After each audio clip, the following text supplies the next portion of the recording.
Hey guys, so I just was talking with my son earlier this afternoon, and we were talking about running, long distance running, ability, how science plays into all that.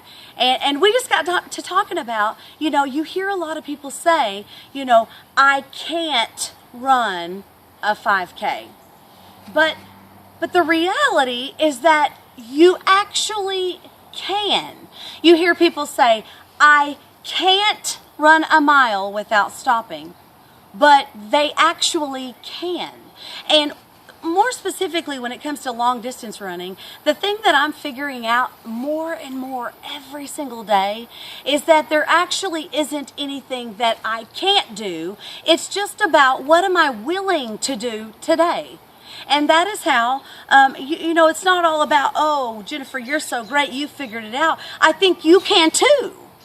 And what happened for me is when I went from 1 to 3, it was a bunch of mini moments that said, I can do this and I will do it.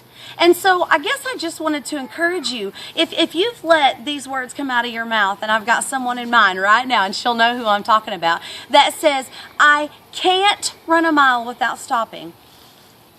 I want to challenge you. The very next time you're running and you get to the furthest place that you've ever went, I want you to keep going. Okay, so it's not that you can't do it, it's that you choose to stop. Now, okay, let's get this out of the way.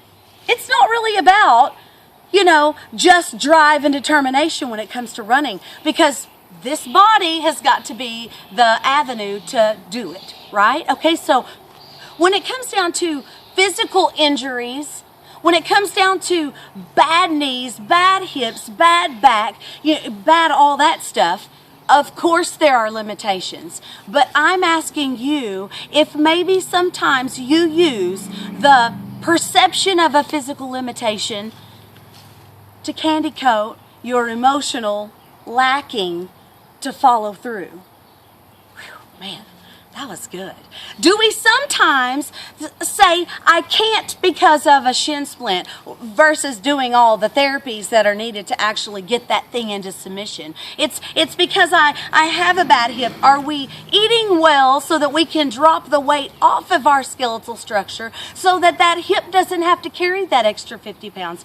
Are we using physical limitations, disabilities, things we aren't able to do because of something that's stopping us, as the perception of the excuse because we really just don't want to? That's my question. And if you're out there and you found yourself saying these things while you're running, especially long distance running, I want to encourage you this week, when you get as far as you've ever went before, I want you just to keep going.